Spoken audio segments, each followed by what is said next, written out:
কনকপুর জঙ্গলটি দেখতে ছিল ভীষণ সুন্দর। এই জঙ্গলের পশু পাখিরা খুব একটা ধনী ছিল না। কনকপুরের জঙ্গলে শেফা শিয়ালিনী ছিল সব থেকে গরিব পশু। শেফা তার 3 মেয়ে টুম্পা, রুম্পা আর টিনাকে নিয়ে বসবাস করত। শেফা তার সংসার চালানোর জন্য দর্জি পেশাকে বেছে নিয়েছে। সে দর্জির কাজ করে তার 3 মেয়ের দেখাশোনা করত।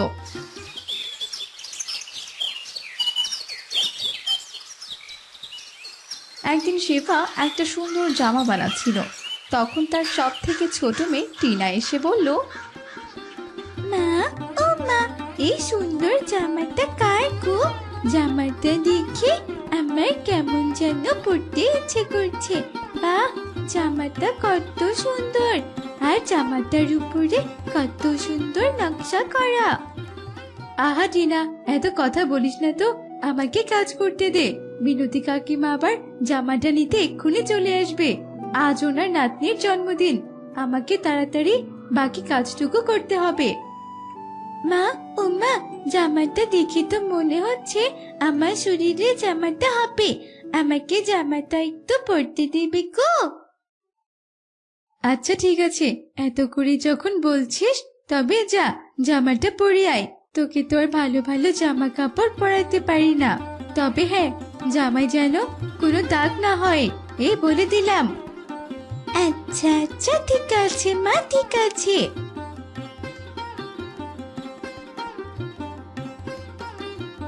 এরপর টিনা জামাটা পরে তার মায়ের সামনে চলে আসে। টিনাকে দেখে তো তার মা ভীষণ অবাক হয়ে যায়। এরই মধ্যে সেখানে টিনার বড় বোন টুম্পা চলে আসে। আরে বাহ টিনা, এই জামাটা পরে তো তোকে একদম পরের মতো লাগছে রে। মা, ও মা, এই জামাটা তো মিনতি দিদার নাতনির, তাই না গো? হ্যাঁ রে মা, কিন্তু জামাটা আমাদের টিনাকে বেশ মানিয়েছে। তুমি সত্যি বলছো মা? তাহলে আমিও একটু আয়নায় গিয়ে দেখে আসি আমাকে এই জামাটা পরে কেমন লাগছে। এই বলে ছোট্ট টিনা আয়নার সামনে যায় আর জামাটা হাত বুলিয়ে দেখতে থাকে। অমনি আয়নার সামনে থাকা জুতোর কালি টিনার হাত লেগে পড়ে যায়, আর কিছুটা কালি জামার মধ্যেও লেগে যায়। একই করলি তুই বলতো? কালিটা ফেলে দিলি? নিশ্চয় জামাতেও কালি পড়েছে। এই জন্যই আমি তোকে জামাটা পরতে দিতে চাইনি। এবার হলো তো, মিনতি কাকি এলো বলে এসে যদি দেখে জামাতে কালি লেগেছে, তখন আমি তাকে কি জবাব দিব? হ্যাঁ মা, তুমি তো চিন্তা করো না তো, আমি কলপার থেকে জামাটা ধুয়ে নিয়ে আসছি। ডিটারজেন্ট দিয়ে ধুলে হয়তোবা জামার দাগটা উঠে যাবে। এই বলে টুম্পা জামাটা কলপারে নিয়ে গিয়ে ধুয়ে দেয়, কিন্তু তবুও কালি পুরোপুরি ভাবে ওঠে না। কিরে, কালি ওঠেনি তো? আমি জানতাম জামাটার এই অবস্থাই হবে। শেফা এসব কথা বলতে না বলতে সেখানে মিনতি বুড়ি চলে আসে। কি রে শেফা, বলছি কি, জামাটা হয়েছে নাকি বলতো? এ কি রে, আমার নাতনির জামার এসব কি হাল করেছিস তুই? বলতো, সর্বনাশ করেছিস। কাকিমা, আসলে জামাটাতে একটুখানি কালি লেগে গিয়েছে, তাই আমি ধুয়ে দিচ্ছিলাম আর কি। আর ধুতে হবে না, কালি তো আর ওঠেনি। এই জামা আমার নাতনি কি করে পরবে বলতো?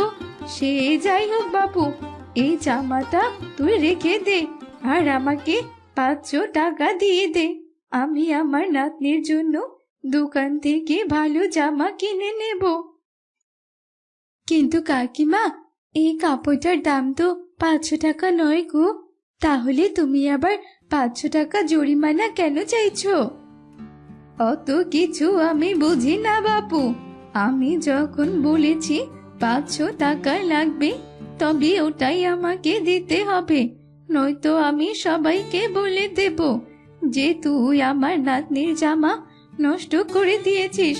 তখন আর কেউ তোর থেকে জামা বানাতে চাইবে না।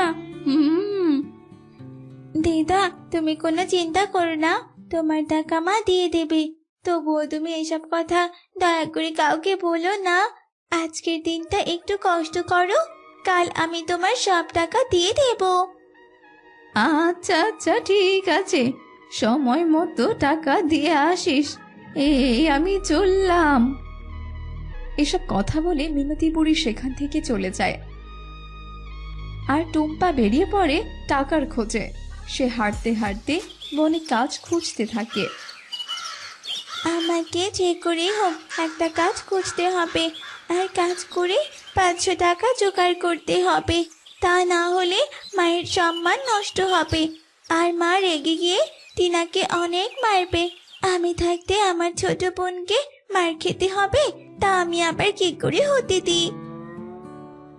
টুম্পা এসব কথা বলতে বলতে হাঁটতে থাকে। হাঁটতে হাঁটতে হঠাৎই সে কারোর কান্নার শব্দ শুনতে পায়। একে কে এই অসময়ে জঙ্গলে কে ভাবে কাছে? শব্দটা তো ওদিক থেকে আসছে মনে হচ্ছে। যাই তো, ওদিকটা গিয়ে একবার দেখে আসি তো, কেউ আবার কোনো বিপদে পড়েছে কি না। এই বলে ছোট্ট টুম্পা হাঁটতে থাকে। হঠাৎই সে দেখে একটা গোলাপ ফুলের চারা মাটিতে পড়ে আছে, আর সেই এভাবে কাঁদছে। আরে আরে বাহ, এই গোলাপ ফুলের চারাটা তো দেখছি অনেক সুন্দর, কিন্তু চারাটা এভাবে কাঁদছে কেন? শোনো শোনো টুম্পা, আমাকে তুমি দয়া করে তোমার সাথে নিয়ে যাও। আমি তোমার সাথে যেতে চাই। পানির অভাবে আমার জীবনটা যে বেরিয়ে যাচ্ছে। আমাকে তুমি নিয়ে যাও, রোপণ করে দাও আমাকে। ঠিক আছে গাছ, সে না হয় আমি দিচ্ছি, কিন্তু তুমি আমার নাম জানলে কি করে গো? সেসব তোমাকে আমি পরে বলবো, আগে আমায় তুমি রোপণ করে দাও। আমার যে খুব কষ্ট হচ্ছে। এরপর টুম্পা আর কোনো কথা না বলে গোলাপ ফুলের চারাটিকে তাদের বাড়ির উঠোনে রোপণ করে দেয়। তারপর ভালোভাবে গাছটির পরিচর্যা করতে থাকে। এইভাবে কেটে যায় সেই দিন। পরের দিন সকালে টিনা ঘর থেকে বেরিয়ে দেখে চারা গাছটি অনেক বড় হয়ে গেছে। দিদি দিদি, এই দেখে যা, তুই যে গাছটা লাগিয়েছিলি না, সে গাছটা কত বড় হয়ে গেছে, আর তাতে অনেক গোলাপ ফুলও ধরেছে। টিনার ডাক শুনে সবাই সেখানে এসে হাজির হয়। তখন গাছটি বলে, তোমরা সবাই অনেক ভালো আর সৎ, তাই আমি তোমাদের সাহায্য করতে চাই। এই বলে গোলাপ গাছ জাদু করে 3 বোনকে গোলাপ ফুলের লেহেঙ্গা পরিয়ে দেয়। এই গোলাপ ফুলের লেহেঙ্গা 3টি তোমাদের 3 বোনের উপহার। আসলে আমি একটা জাদুর গোলাপ গাছ। দুষ্টু তান্ত্রিক আমায় মেরে ফেলতে চেয়েছিল জানো, তাই আমায় উপড়ে ফেলেছে। টুম্পার জন্য আমি আমার জীবন ফিরে পেয়েছি, তাই খুশি হয়ে আমি তোমাদের 3 বোনকে এই লেহেঙ্গা দিলাম। এই গোলাপ ফুলের লেহেঙ্গার কাছে তোমরা যা চাইবে তাই পাবে। আর এই লেহেঙ্গার বিশেষত্ব হলো লেহেঙ্গাটি কখনোই ছিঁড়ে যাবে না, আর লেহেঙ্গার উপরে থাকা গোলাপ ফুলও কখনোই নষ্ট হবে না। আরে বাহ, তাহলে তো আমাদের সব কষ্ট আজ থেকে শেষ হয়ে গেল। টুম্পা এসব কথা বলতে না বলতে মিনতি এসে হাজির। কি রে, আমার টাকা কোথায় রে? খুব তো বলেছিলি বড় মুখ করে, আজকে নাকি টাকা দিয়ে দিবি, তা বলি কোথায় কোথায় সেই টাকা? হ্যাঁ দিদা, বলেছি যখন তখন তো নিশ্চয়ই দেব। গোলাপ ফুলের লেহেঙ্গা, তুমি দিদার হাতে টাকা দিয়ে দাও তো দেখি। টুম্পা কথা বলতেই মিনতির হাতে টাকা চলে আসে। কি রে টুম্পা, কি এত বিড়বিড় করছিস বলতো? দে দে, টাকা দে আমাকে। টাকা তো তোমাকে আমি দিয়ে দিয়েছি দিদা, বিশ্বাস না হলে তোমার হাতেই দেখো।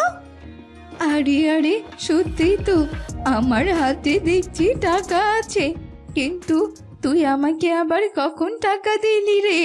তাছাড়া এই টাকাই বা কোথা থেকে এলো? বুড়ির এমন প্রশ্নে তারা সবাই হেসে ওঠে। এভাবেই হাসি খুশিতে তাদের দিন কাটতে থাকে।